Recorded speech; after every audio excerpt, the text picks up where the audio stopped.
Welcome to the Saturday night edition of the Picks. It's looking more and more like Saturday night is going to be the day or night that I can do this.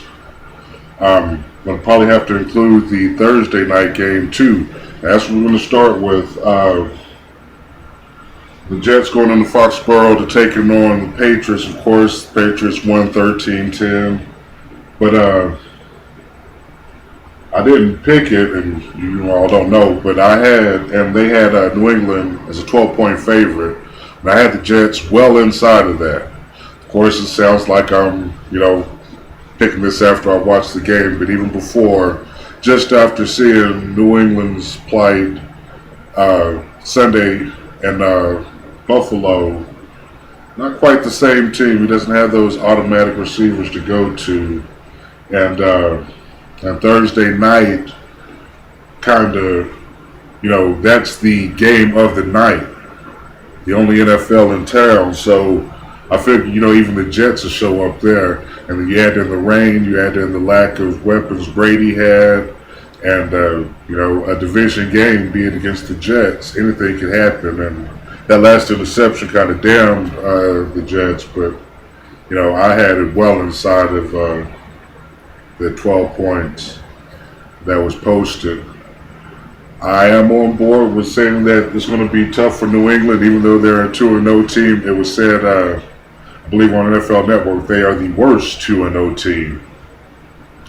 So I'm going to go with that. This stuff off screen here. All right. Now, week one ended up 9-7. That's not too bad. About my average. Sometimes maybe 10. A lot of times 6 or so. But I'm going to bring up the David guy from Tampa Bay, Clay Matthews, Ray Maluga, and there was another one. But there were 4 real boneheaded plays last week in the NFL that 2 of them I know for sure costed them the game. Tampa Bay lost because of theirs, and Cincinnati lost also because of theirs to Chicago. So I have no problems with that. But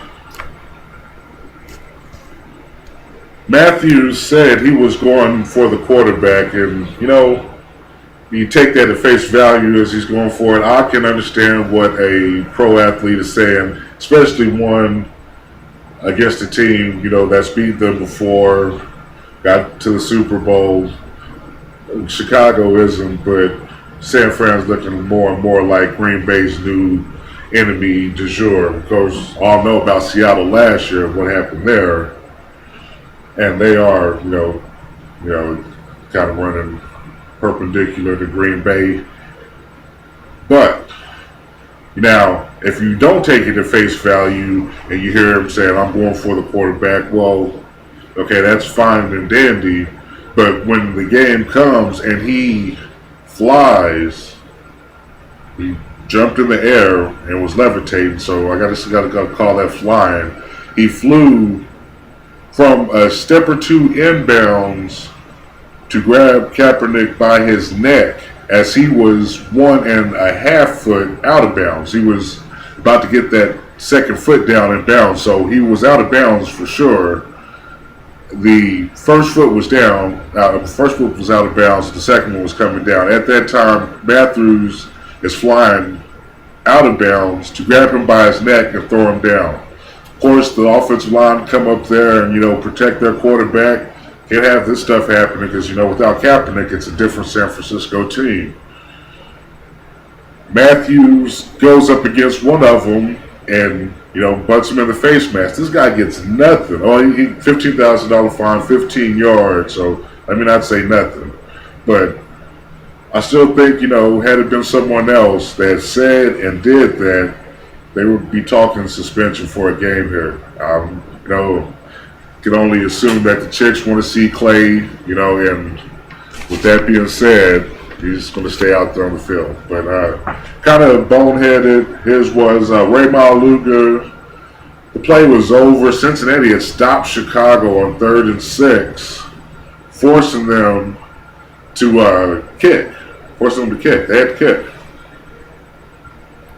And Cincinnati's down 3, and Dalton had been shredding the Bears defense all game, and he ended up with a little bit better rating than Cutler's. I think it was like 93 to 91, something like that. But the defense set them up to get the ball back with very little time because Cincinnati used all 3 of their timeouts with 8 minutes to go in the third quarter. Yeah. They used all their timeouts with 8 minutes to go in the third quarter. So, fast forward to that 3rd and 6. Bush gets to Maluga, and whoever he's engaged with are going after the whistle, and we hear and people talk about the echo of the whistle, which kind of makes the second whistle later. So you can play through that first one and into the second one, that's fine. But after the second echo of the whistle, if there was one, he throws the lineman down to the ground, right in front of the ref. The ref comes in, throwing the flag at Maluga. First down Bears, and they run out the clock. Game over. So those two, and then Matthews didn't cost Green Bay the game. One, it was early. 2, it didn't matter. They would have, I think San Fran would have won without the penalty.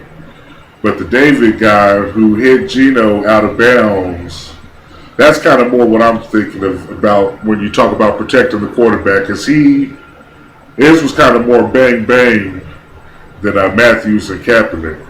Geno may have gotten that foot down.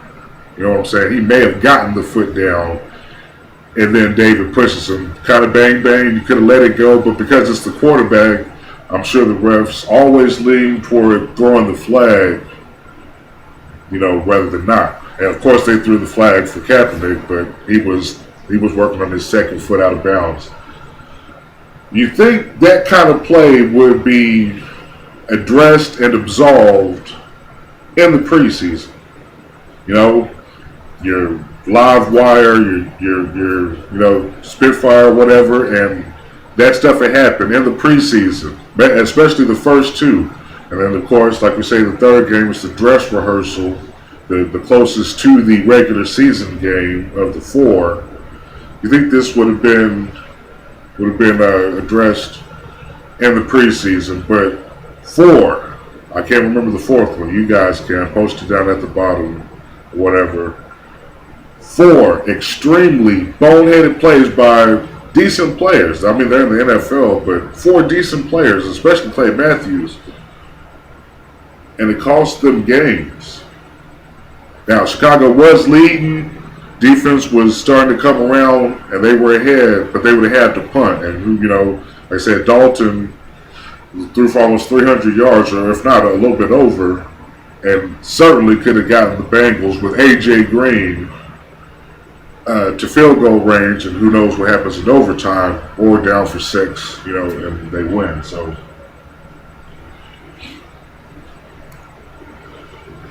I'm going to zoom in here for a minute while I go light this non-mentholated cigarette to see if you guys can see the bottom one. Let's give me a couple seconds here and just let that marinate.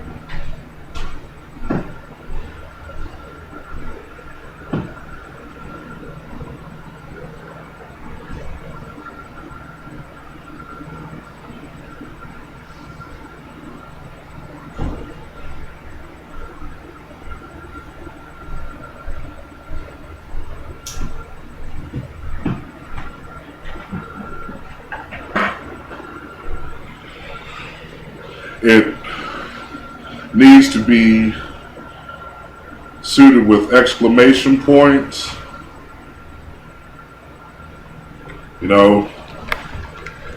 confetti, all that stuff.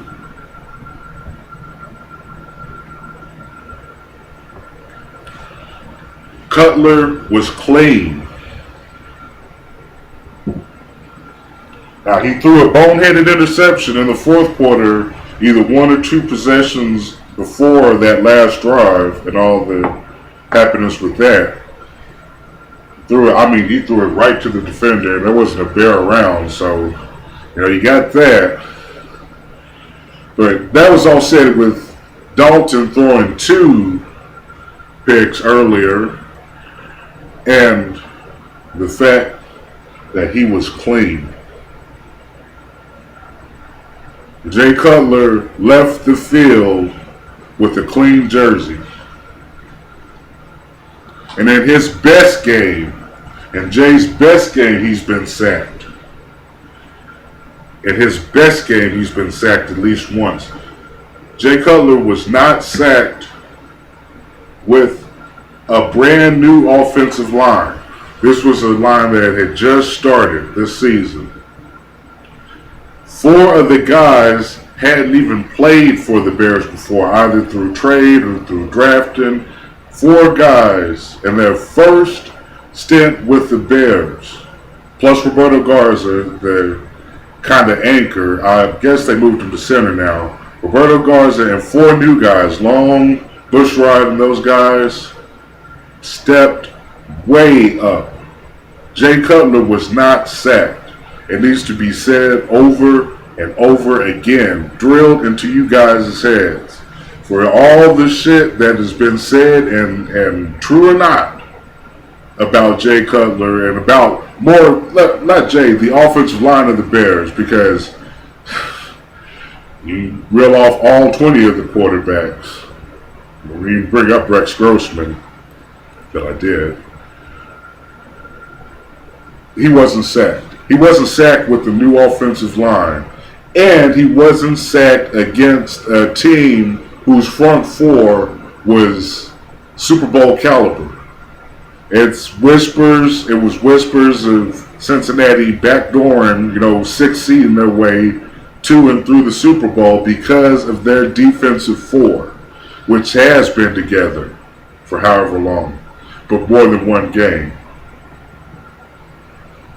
Granted, it was in Chicago. I don't know how much that would have done with, that had to do with it. But Jay Cutler was not sacked with a new offensive line against a team's defense that was definitely considered Super Bowl caliber.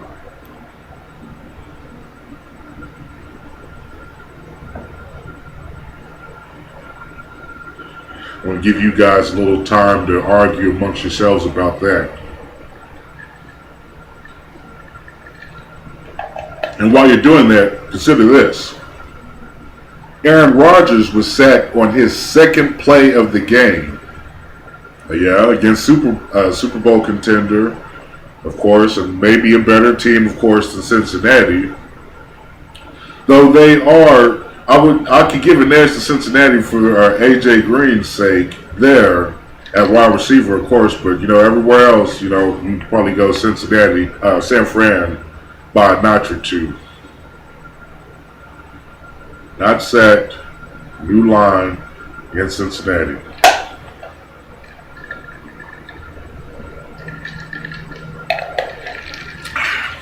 That's T.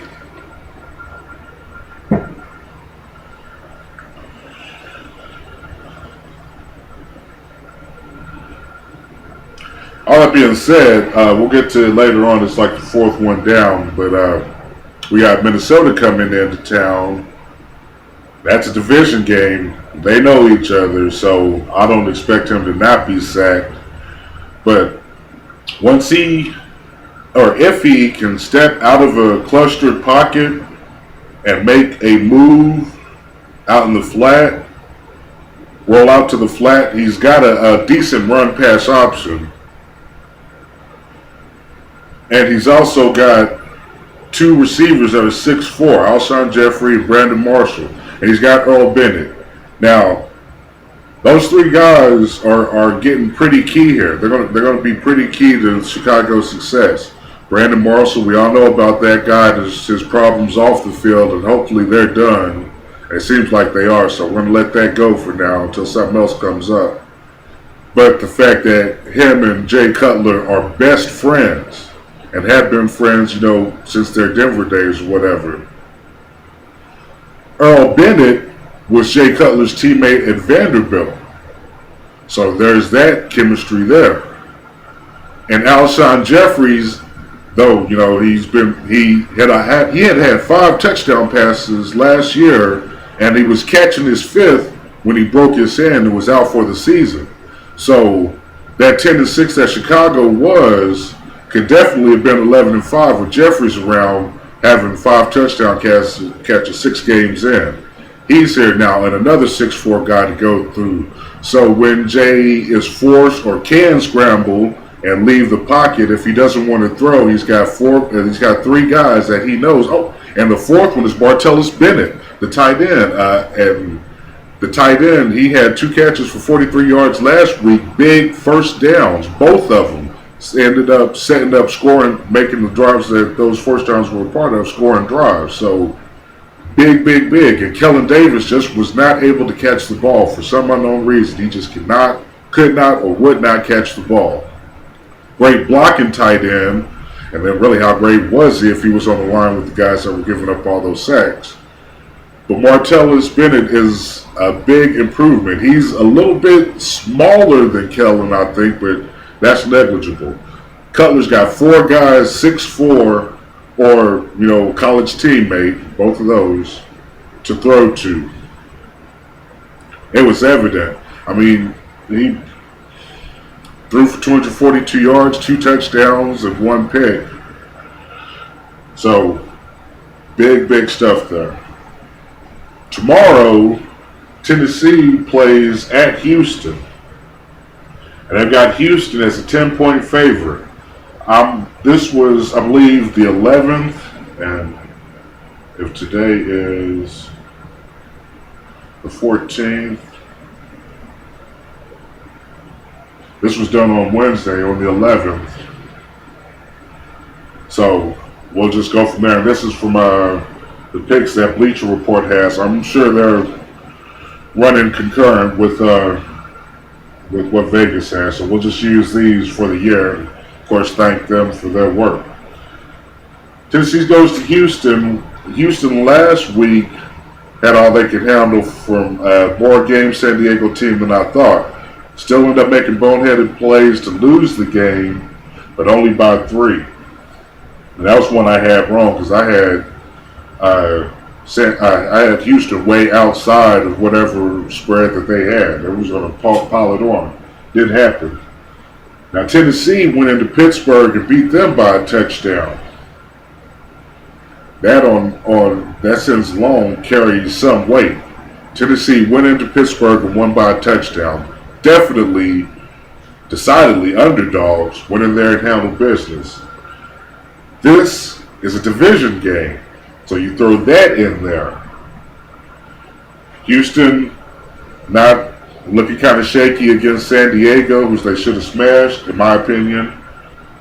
And Tennessee going into Pittsburgh, beating Pittsburgh, whatever problems they're having, they had them after and maybe even due to Tennessee. I'm going to take Tennessee inside of 10 points. Probably won't win. So for the win, I'll get Houston, but Tennessee is inside and well inside of those 10 points. Well inside. It's 21-17, something like that. 24-21. St. Louis goes to Atlanta. And wow, this is weird. Atlanta is a 7-point underdog at home against the Rams. Now, I forgot the guy, but Bradford's got a guy he can go to now with a vertical threat at Sam's wheelhouse. Atlanta's receivers are out, and if you've been noticing that on ESPN, they're both extremely questionable, Jones and White. And after they showed that, the next screen showed the 3 next receivers up. It's Kevin Cone and some other guys. And I've never heard of any of those Atlanta receivers. Subtract Tony Gonzalez, who's doing commercials for shampoo now. And anything can happen here. I do think this week, however, Atlanta finds the running game. Finds Steven Jackson. And that's one thing that's been missing them, especially last season. So I'm going to take Atlanta to win. I'm going to take Atlanta definitely to cover 7 and actually win. Now, Carolina, after giving Seattle all they can handle, goes to Buffalo, who gave New England a tough fight. Well, you got two new, experienced, raw quarterbacks piloting subpar or underachieving teams. Carolina is a 3-point favorite, and I'm going to pick Buffalo to win. So definitely they'll cover 3, and they'll in fact they'll win. Minnesota at Chicago, touched on that enough. Chicago's a 6-point favorite.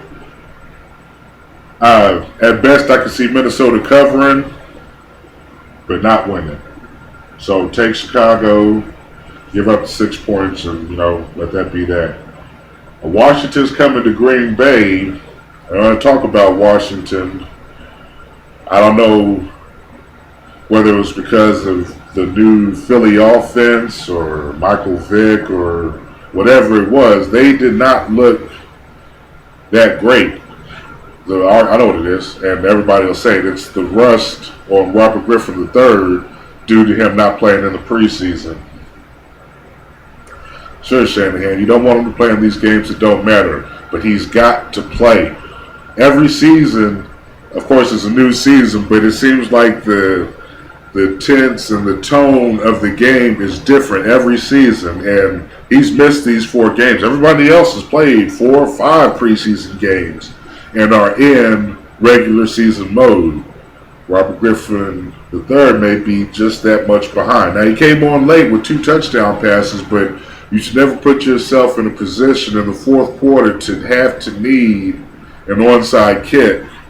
So you can't be down 11 or more points with 6 or 7 minutes to go in the 4th quarter. It's just a 1 out of 8 thing. You're just not going to get that. And with the penalty set up, they can only try it once. So if you're offsides, you can't try it again or whatever. If the kicking team is offsides or if there's a penalty on the kicking team, you don't get to do it again. So too much of a crapshoot to have to need to be able to win a football game. Now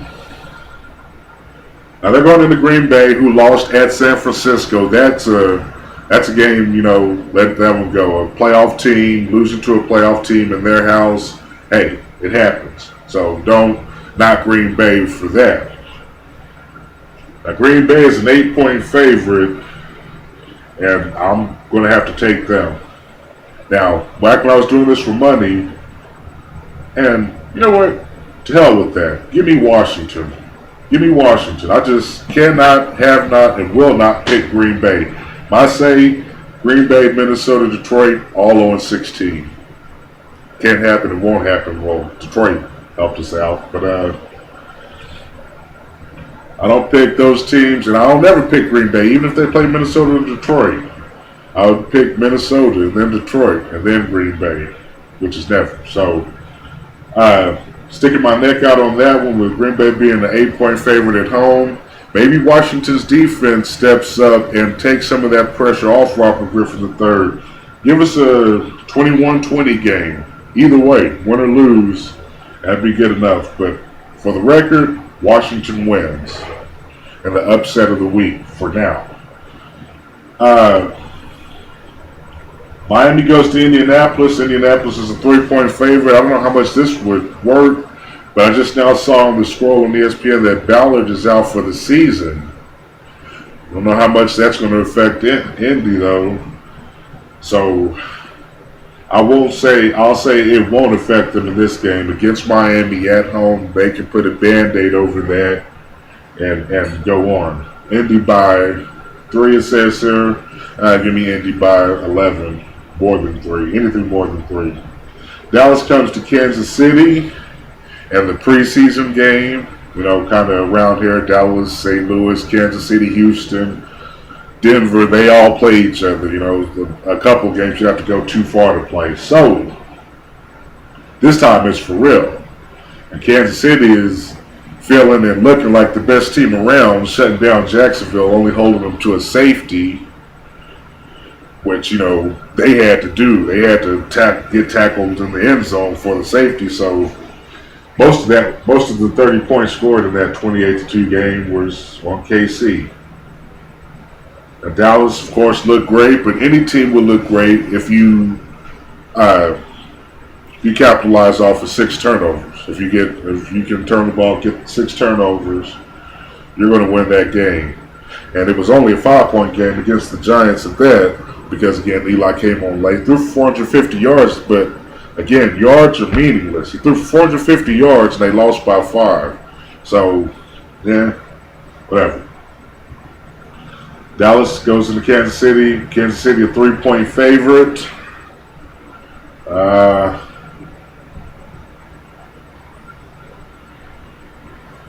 I don't know. That was too close to call. But I'm going to take Kansas City 24-23. Dallas gets 3 field goals and should have got only 2 and turned one of them into a touchdown. Kansas City by that 3. Exactly. That was, to me, his pick right. San Diego goes out to Philadelphia where they're a 9-point favorite. The Eagles are a 9-point favorite against San Diego.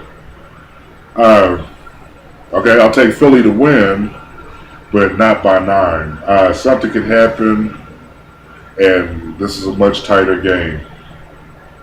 This is going to be the second round of Chip Kelly's offense. Looked fantastic in the first week. Looked fantastic in the first half of the first week. But then you run half of the number of plays you run in the first half and the second half. Yeah, you said you took your foot off the gas because you were up 33-7. It's that, and hey, we're tired. So you can take your foot off the throttle because you're up by 26. But let's see if they can contain it for a full game. If they don't need to, Philly will be a better team than we thought. And maybe the lone team to go to the playoffs out of the East. NFC East is going to be interesting. We're going to talk about them all year long. Most of the divisions are pretty much cut and dry, but, the AFC South is another one. Tennessee may have a lot to say here. We don't know yet.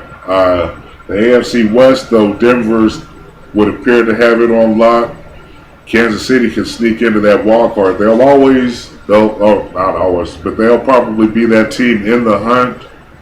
Come week 13 or 14, all the way out there in the hunt. Not in the playoffs yet, but could be sneaking around there. 9-7 and not get in. So, as far as San Diego, Phillip Rivers is that accident waiting to happen now, and I don't know if it's through new coach and the scheme or just wear and tear. They've got Phillip's number. He's not quite the guy he used to be. So that being said, Philly is a traveling circus. I don't think 9 points. I don't think that's going to happen. Closer than that, much closer, less than half. 23-21. San Diego sneaks out. Now, Philly holds on. 23-21. Because though they may not run the fast offense in the full game, Chip Kelly's got enough tricks up his sleeve to pull something out to get them downfield for that 3 points, for that field goal to give them the win. So Philly would by less than 9. Cleveland goes to Baltimore, division game. They give Baltimore a touchdown. For that, I'm gonna let that stand. Baltimore by 7, but at worst, Cleveland gets inside of 7 and makes it a game. It's a division game. Give them that. So we'll see what happens. And that's cool. Detroit goes to Arizona. Now, me and my cousin used to play Madden because we had nothing to do. We would draft teams. We would, roll a die to get first pick, and we would pick all 32 teams, 16 apiece. I always picked Arizona, and he always picked Detroit. I always picked Chicago. Chicago, and he's a Green Bay fan, so now you know who he is. And Chicago and Green Bay was always the game. But he would take Detroit, and I would take Arizona. Though that Arizona being Detroit was one of my few wins. So it's kind of cool to see that game now. It'd be kind of cool to see it, since knowing that we got that thing going on Madden. We would play Detroit versus Arizona out there. Detroit's a 2-point favorite, so I'm not taking that. However, Reggie Bush, Megatron, Matt Stafford, yeah. If you got all that, it should be by way more than 2. But I can see how they say 2 because they're going on the road. I think Arizona wins, actually. So erase all that. Arizona wins. New Orleans goes to Tampa Bay. Division game. New Orleans looked great against Arizona. And Tampa Bay was one play away from winning out of New York, out at the Meadowlands against the Jets. Had they won, of course they were expected to win. They were playing the Jets. They didn't win. Big questions on Tampa Bay's side. But this is where being a division game is going to hurt the opponent. And this opponent is Tampa Bay. Drew Brees is going to carve them up. 31-17, somewhere around there. New Orleans by well more than the 3.5 they're giving up. Jacksonville goes out to Oakland. Oakland's a 6-point favorite. I don't think Jacksonville will score 6 points, so take Oakland big on that one. 33-21 kind of thing. Denver goes to the Giants, and probably, this game and the next game were probably the 2 best games of the week. Denver going out to the Giants in the Manning Bowl. They both thrown for over 400 yards. And that was the stat from Around the Horn. This is the first time in NFL history where a game was being played against two quarterbacks that both threw for 400 yards the prior week. And you can take that to the nth degree, throwing in the fact that they're brothers. Both guys threw for over 400 yards, one in a win, 7 touchdown, NFL record tying win, one in a 5-point loss to Dallas. So, first time in history that's happened. During the day, not at altitude, without Von Miller, I still think Denver's a 4.5-point favorite, and that one I'm jiving with them. And maybe even take it out to 7, 31-24. Denver's running game steps up. Manning maybe throws a touchdown or 2 and a pick. Eli does the same, but a little less, few less yards, 2 touchdowns and a pick. Denver beats the Giants 31-24, 34-27, something like that. And in the co-game of the week, San Fran and Seattle, Sunday night, Seattle gets the 3 points you usually get for being the home team, which basically calls this a push or a pick 'em. I'm going to take San Fran here. As good as Seattle is, as great as their team is, as great as the city is, and it's my second city. The city I've spent the second most time in. I love Seattle to death, and if I could afford it, I'd definitely go back. But and that has nothing to do with me. The crowd there at the stadium, big stuff. But Kaepernick being able to run should be just enough. And he's on page for Vernon Davis now too. 2 big things that I think puts San Francisco over the edge in a 23-17 kind of deal. So take San Fran in that. The last game on Monday night is Pittsburgh and Cincinnati. Both teams coming off of rather embarrassing losses. You lose to the Bears. Bears are a good team, of course, and my team, but this was a new offensive line, a new coach, a new season, the same old Jay Cutler as far as everybody was concerned. And all of that didn't really matter much. And Pittsburgh, like we said earlier, lost at home to Tennessee. Ouch. Cincinnati's a 7-point favorite.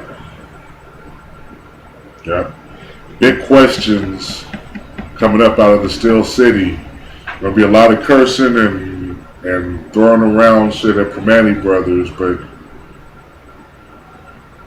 I'm going to take Cincinnati to hold on. At best, Pittsburgh gets inside the 7, 28-24. Cincinnati wins, goes to 1-1. And that division where all 4 teams lost. Baltimore really lost to start off the season. Cincinnati lost. Pittsburgh lost. And Cleveland lost. Who wants the AFC North? That may have been all 4 teams losing, may have been to Cleveland's advantage. It may have been to Cleveland's advantage. With Baltimore, Pittsburgh, and Cincinnati all going 1-0 and them all 1 they're down. This might work to Cleveland's advantage. Now, I got Cleveland losing to Baltimore, but, hey, even then they'll only be 1 game back instead of 2, even at 0-2. So, take Cincinnati. Again, big stuff going on in Pittsburgh. The run game is suspect. The offensive line is suspect. Roethlisberger is suspect. And more importantly, that defense is starting to look suspect. Now, they only gave up 16 to Tennessee. And a 16-9 game in the AFC, I know it's crazy, but it's crazy to say that their defense is suspect, especially a 16-9 game again in the AFC, but I don't know. Big questions out of the Steel City. Enjoy the games, everyone.